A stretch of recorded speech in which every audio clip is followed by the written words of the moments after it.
y te pones a hablar de un tema de sexualidad bien, o de educación sexual, o de estereotipos de género, o de cómo nos relacionamos, de cómo amamos a las otras personas, no eres bien visto. Pero si te avientas un chiste en doble sentido sobre sexualidad, entonces todo mundo se ríe y puede hablarlo. Y eso es algo que tenemos los mexicanos.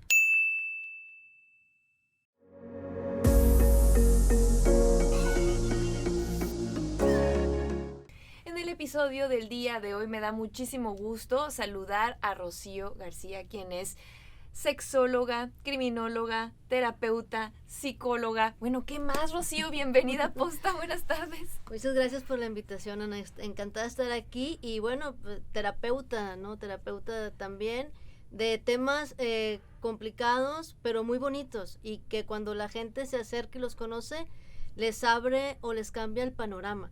Y ayuda con la vida diaria. ¿Cómo se conjuga todo esto a lo que tú te dedicas con la sexología? Mira, va de la mano, porque la psicología es algo que te invita a conocerte, a explorarte y a trabajar cosas personales muy profundas. Y se conecta directamente con la sexualidad en este sentido. Yo cuando empecé a dar consultas, hace ya un poquito de años, empecé a dar consultas, me empecé a dar cuenta que la psicología estaba muy ligada con la sexualidad. Entonces todos se conectan, ¿no? ¿Por qué? Porque el bienestar no solamente es mental, es un bienestar físico, es un bienestar emocional, y al final de cuentas somos seres sexuales y sexuados aparte, y todo se va conjugando. Tú dices, oye, ¿y la criminología por qué? Sí. Bueno, la criminología porque trabajé muchísimos años en el área de prevención y siempre me gustó esta parte de la prevención del delito, de las conductas antisociales, y luego lo conecté, ¿no? Bueno, la psicología tiene que ver con este bienestar, con estar bien, aparte de estar bien, con estar en óptimas condiciones. Y si estás en óptimas condiciones, entonces tu círculo social se va a ver beneficiado. Y entonces lo conecto, ¿no? Otra vez con la sexualidad. Y al final, en este sentido, yo hice una investigación que tiene que ver con las prácticas sexuales violentas de los delincuentes sexuales por el delito de violación. Entonces se conjugan los tres. Dices, ¿cuál es la cara buena? Bueno, la cara buena de todo esto es saber que hay prácticas sexuales que pueden ser consensuadas y que mucho tiene que ver con la educación sexual, con los estereotipos, con la discriminación que nos van enseñando a que todo lo diferente a ti entonces tiene que ser juzgado. ¿Y qué más juzgado que la sexualidad? Y la sexualidad es un tema muy profundo, Rocío, que tiene muchos estigmas, que tiene muchos tabús. ¿Todavía es mal visto hablar de sexualidad en nuestra sociedad?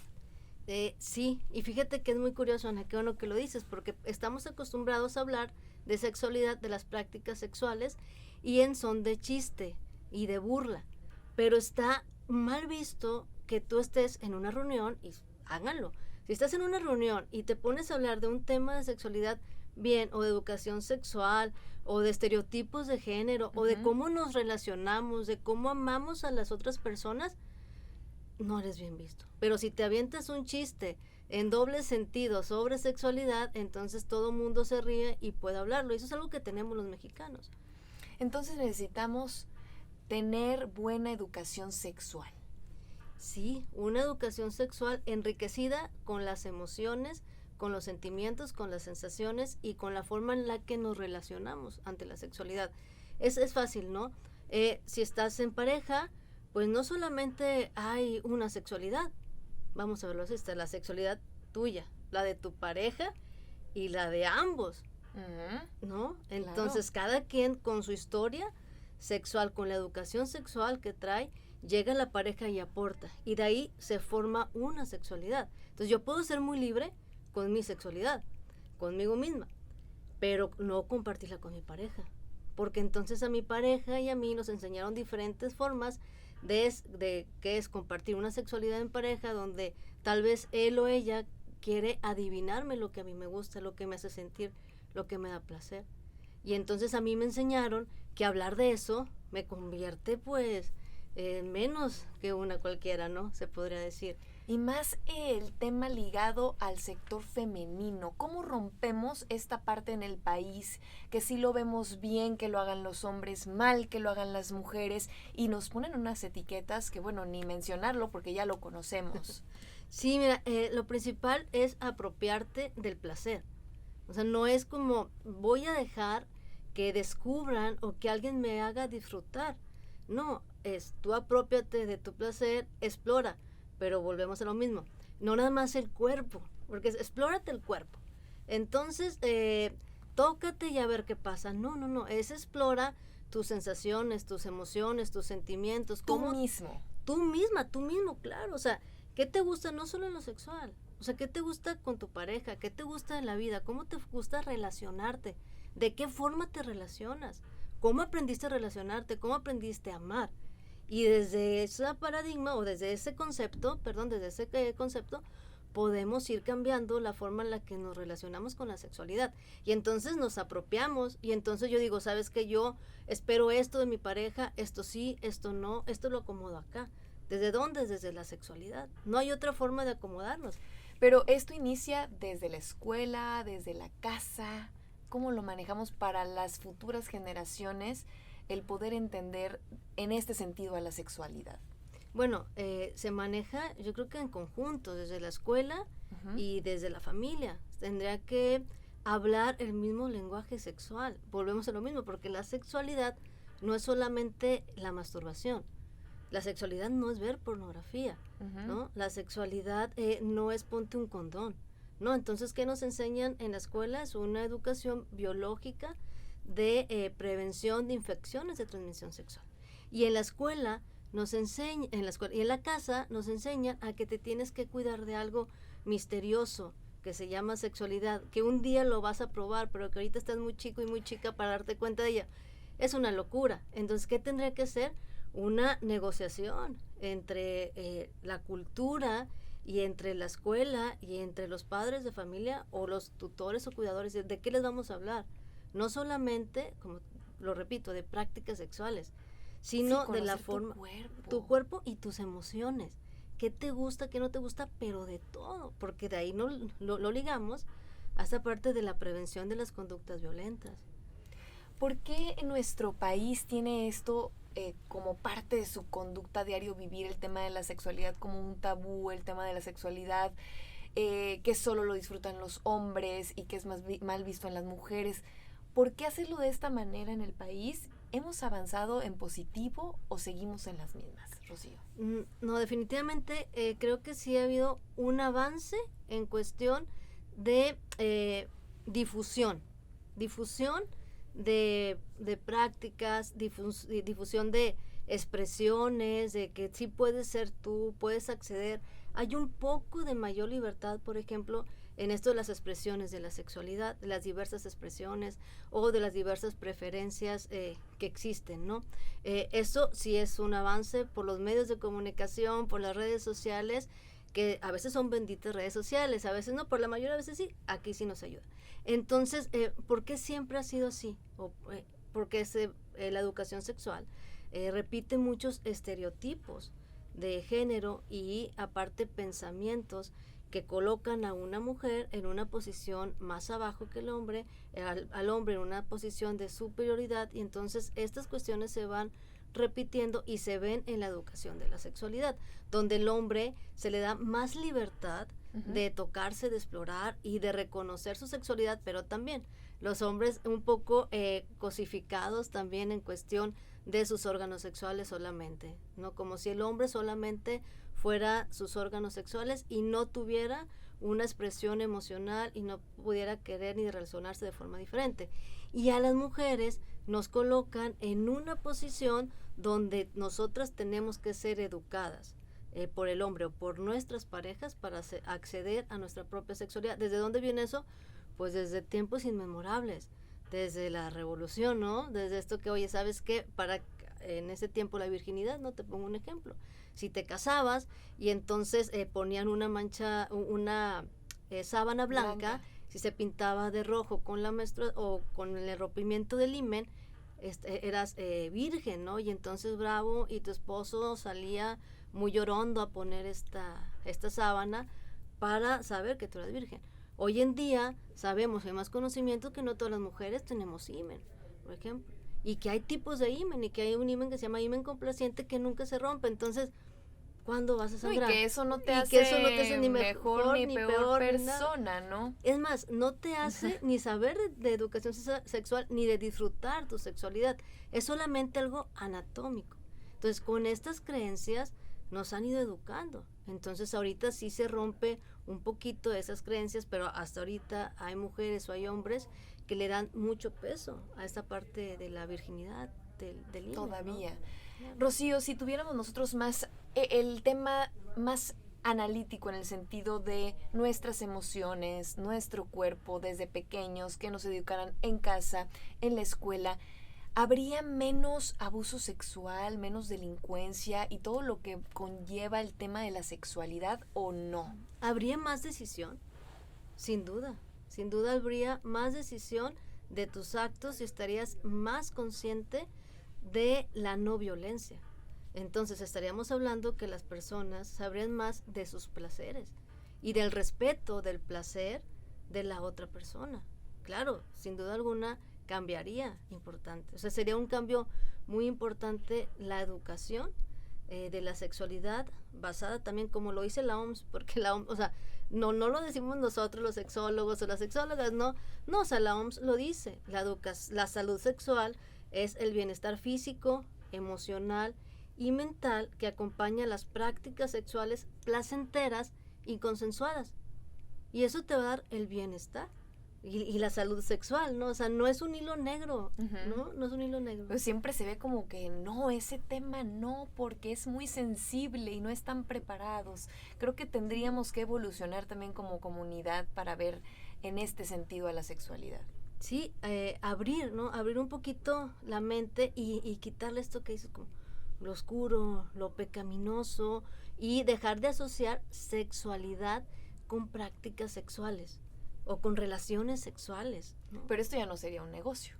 Sí, bueno, ya no sería un negocio redondo, ¿no? O sea, ya si tú habitúas a la gente a la sexualidad, tendríamos otros problemas. Yo creo que los problemas se podrían seguir presentando en cuestión de sexualidad, pero serían menos dolorosos, Ana. Serían menos dolorosos. Habría menos dolor desde los niños, las mujeres, los hombres. Habría menos conflictos familiares, de pareja. Entonces causaría menos dolor. Tal vez venderían otras cosas, venderíamos otras cosas, sí, pero el dolor sería diferente, sería menor. ¿Qué hay del amor y el sexo? ¿Están ligados o no? No necesariamente. No necesariamente. Puede haber amor y no sexo. Puede haber sexo y no amor. ¿Por qué? Un ejemplo, las parejas tal vez que pasan ya muchos años juntas y que dices, oye, sé que duermen en cuartos separados y como que ya no hay tanto sexo. Y sí, claro, no hay sexo, pero hay amor, ¿no? En otras parejas puede haber un buen sexo, unas buenas prácticas sexuales y no amor porque no está ligado. Y esa es otra, que nos enseñan a pensar en esto. Amor y sexo, lo mismo. Entonces, puedo tener un sexo muy pobre con mi pareja, muy pobre, y yo no se lo digo, ¿no? Y yo no accedo a mi placer porque digo, ¿cómo le voy a decir a mi pareja, hijo, eso que ya no me gusta cómo estamos teniendo estos encuentros sexuales? Porque si lo amo o si la amo, entonces me tengo que aguantar porque el amor y el sexo van juntos. Pues no necesariamente. Entonces, una educación sexual nos podría dar esto que es muy importante para construir relaciones de bienestar, placenteras y poder hablar con nuestras parejas, podernos comunicar y pedir y dar. Y tener muy, muy en claro, decir, bueno, a lo mejor esta persona no me va a dar esto. Y lo acepto, no lo acepto. Sí, puedo vivir con esto o no. O llegar a un acuerdo. Claro, ¿no? Pero hablarlo, es que hablar de sexualidad y hablar de esto que es tan íntimo en la pareja, a veces se vuelve un tema tabú dentro de la pareja. Sí, porque dicen luego, lo que dicen, ¿no? A veces las publicaciones es que si no hay amor, no hay sexo, o si no hay sexo, no hay amor. Entonces estas no están ligadas, Rocío. Para nada. No necesariamente hay que quitar eso. Eso no es así. Puede haber mucho amor y no sexo, puede haber sexo y no amor, o puede haber los dos. Pero si hay los dos, no quiere decir que uno sea mejor que otro. Son formas de relacionarnos y nos relacionamos con otro ser humano que trae un bagaje de cosas y de conductas. Entonces las relaciones emocionales y de pareja no solamente son sexo, también son mucho más cosas. Entonces a veces nos encasillamos en este amor, no sé, Ana, si es un amor como romántico, un amor ya establecido que también tienes que cumplir para ponerle la palomita a que tienes una buena pareja socialmente aceptable, ¿no? ¿Qué hay del tema del internet, esta apertura que hay, por ejemplo, cómo controlas en casa a los niños con los aparatos electrónicos, el sexting, que también sabemos que es muy común y que a veces los jóvenes o los niños no saben hasta dónde puede llegar eso? Sí, bueno, primeramente tiene que haber un control de estos medios sociales, ¿no? Yo tengo clientes, pacientes de jóvenes muy, muy pequeños que llegan con esta cuestión de la adicción al sexo o que vieron algunas cosas muy fuertes en internet y entonces llegan con cuestiones de ansiedad, de depresión. Entonces, ¿qué hay que hacer? Regularlos. Y más allá que si el sexo es malo, que si lo ven, que si no, hay que regular, porque en las redes sociales hay muchas cosas que tampoco son sexualidad, que están fuera de un contexto social de bienestar para alguien, ¿no? Entonces, ¿qué hay que hacer? Hay que regular estos medios, porque si no la sexualidad va a terminar doliendo, ¿no? Va a ser un mal más que algo positivo. ¿Qué hay del sexting, Rocío? Bueno, el sexting no lo podemos parar, ¿no? O sea, pensar se puede regular, ¿no? Con esto poner una aplicación y que tu hijo o tu hija no lo haga, pero también hay que educar, más que tratar de quitarlo. O sea, es algo riesgoso para empezar el sexting, pero no lo puedes quitar, porque no puedes estar las 24 horas del día con la persona que no haga sexting. Entonces, ¿qué hay que hacer? Hay que educar. ¿Cómo hacerlo? O sea, si ya no lo puedes controlar, entonces, ¿cómo hacerlo? Que no se te vea la cara, lo menos posible, mantener estas cosas de seguridad personal, ¿no? Entonces, no lo podemos evitar. Esa es la principal. ¿Es bueno? ¿Es malo? Hijos, hasta ciertos sentidos, porque no se controlan.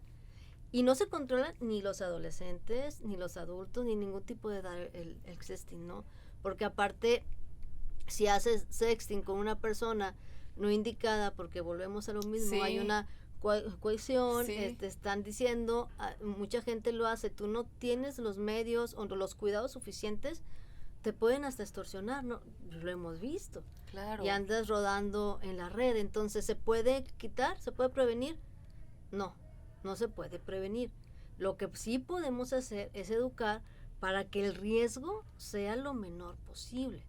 Bueno, que ahorita también ya hay como leyes y respaldo, claro, que hace que esto sea penado, ¿no? Y esto es un paso, ¿verdad? Claro, si tú no estás como de acuerdo con que tu foto circule, si alguien la circula, sí, ahí entran las leyes, ¿no? Está esta ley Olimpa, ¿no? Pero también, si no es así, o sea, entonces hay que cuidar lo necesario y lo suficiente, y tú cuidarte y no exponerte y saber cómo lo haces, y también si lo quieres hacer, está bien con ciertas medidas, pero si no lo quieres hacer, no es necesario que lo hagas. ¿Sí me entiendes? O sea, no es necesario que lo hagas. Si hay una cohesión, si te están insistiendo, si te molestan, si tú no estás cómodo, cómoda, no es necesario. Pero eso ¿qué lo da, Ana? La educación sexual. ¿Y la educación sexual en Nuevo León cómo anda, Rocío? Mira, pues la educación sexual, acá ya estuvimos con eso del PIN parental, creo que fue el año pasado, de eso? ¿no? Sí. Pues mira, yo creo que se debería de analizar muy bien este punto y sí dar una educación de la sexualidad, de las sexualidades en la escuela, con todos los elementos necesarios y suficientes desde la investigación, desde la sensibilización, con estos 3 puntos que te digo. Prácticas sexuales consensuadas, exploración, cuándo, en dónde, cómo te vas a vincular, a quién amar, por qué vas a amar a alguien, qué tiene que tener esa persona para que te haga sentir bien desde la infancia. Entonces, no es solamente ven y ponte un condón femenino y un condón masculino y entonces hay parejas hetero, homo, bi. No es eso. O sea, la educación sexual va más allá. Lamentablemente se ve como esta cuestión como cosificada de solamente prácticas sexuales y se entiende como vamos a enseñarles cómo tener sexo. No, eso no es la educación sexual. En este espacio, o sea, aquí hemos hablado de varias cosas que no necesariamente están ligadas con el sexo y que son educación sexual y que se tienen que dar desde la infancia para que no pierdan, para que pierdan el miedo y puedan conocer sus límites más allá de su cuerpo, conocer su mente, conocer sus emociones, conocer sus sentimientos y poder los niños tener un semáforo que les invite a entender cómo son ellos y ellas en relación a la sexualidad, en relación al amor, en relación a la violencia también. Porque, oye, un noviazgo tienes que aprender, no sé, a mí no me enseñaron, no sé si a los que les enseñaron cómo podrías relacionarte, cómo dejar de pensar que los celos son amor, ¿no? O sea, te celo porque te quiero y entonces, como yo la quiero tanto, o lo quiero tanto, entonces lo celo. ¿Quién te dijo que los celos son una muestra de amor? ¿Dónde lo aprendemos? Pues desde pequeños. ¿Y eso qué es? Educación. También, porque la educación se relaciona con la sexualidad, con los afectos y con la práctica. Eso yo diría de cómo está el Estado en educación sexual, viendo que son tantas cosas, pues está muy pequeño. Está centralizado en los embarazos, que está bien, ¿no? Prevenir los embarazos. ¿Cómo previenen los embarazos? Pues también con educación sexual en general, ¿no? Desde la cohesión. Y creo que hace falta mucho por hacer últimamente. Tú que eres criminóloga, Rocío, también hay casos justamente de parejas muy jóvenes, hablamos 18, 15, 20 años, que ya son padres de familia y que se ven involucrados justamente en el daño a un bebé. Y esto va obviamente ligado al tema sexual. Claro, porque al tema sexual y al tema social, el tema de pareja, que no sabemos cómo relacionarnos, a que las relaciones se tornan violentas, entonces no hay una maduración. ¿Por qué? Porque no hay una paternidad y una maternidad elegida. No hay elegida. Entonces, muy pocos son los que eligen a esa edad. Hay gente que elegirá a esa edad. No quiere decir que no. Sí, y les va muy bien. Y les va muy bien, ¿no? Pero hay gente que no. Entonces hay estresores que facilitan la conducta, no que sean responsables de la conducta. No, uno siempre va diciendo qué es bueno, qué es malo, tienes estas decisiones, pero las facilitan. Entonces, si estás en relaciones desde muy joven, en relaciones conflictivas, donde la forma de amor es el control, el poder, el sometimiento, los celos, la agresión, pues no esperes que vayan a tener una crianza o una buena parentalidad, ¿no? Un buen entorno. Un buen entorno, claro. Entonces eso se limita y va provocando violencia, más conductas sociales negativas que se van permeando y esto va siendo una bola de nieve. Entonces toda acción impacta, pero impacta directamente con quien yo me estoy vinculando, con quien yo tengo una relación. Tenemos a alguien más pequeño que nos tenemos que hacer cargo, pues yo no quiero, porque para empezar, ni elegí. No es una disculpa, pero estamos provocando también o facilitando relaciones violentas. ¿De dónde aprendemos a amar? Pues de cómo nos amaron, ¿no? Dice Esther Perel. Dice Esther Perel, pues cómo te amaron. Entonces, claro. ¿Cómo te amaron? ¿Cómo viste que es el amor? ¿Qué tanto soportas? ¿Qué tanto justificas de la otra persona? Y entonces ahí tenemos las reacciones violentas y todo se relaciona, ¿no? Entonces claro que hay que hacer también un trabajo de prevención de cómo nos relacionamos. Y si no te quieres relacionar, no te relaciones, no pasa nada. ¿no? Sí, hombres y mujeres que claro, toman esa hombres decisión. y mujeres, sí, porque no nada más las mujeres, no nada más los hombres, o sea, claro, cada uno tiene su forma de estar y hay muchos estereotipos de género y las desigualdades de género es la que nos ponen en esta situación, ¿no? Y cada quien con sus responsabilidades, con estas conductas sociales inadecuadas, pero también tenemos el derecho de relacionarnos de una forma diferente y de saber cómo relacionarnos de una forma diferente, porque tampoco sabemos. Nos hace falta mucho por hacer, Rocío. Muchísimas gracias por platicar con nosotros y profundizar en estos temas, aclarar ciertos aspectos y gracias por acompañarnos en Posta. Gracias a ti, Ana, por la invitación. Encantada. Esto fue Ana Mafut Comparte.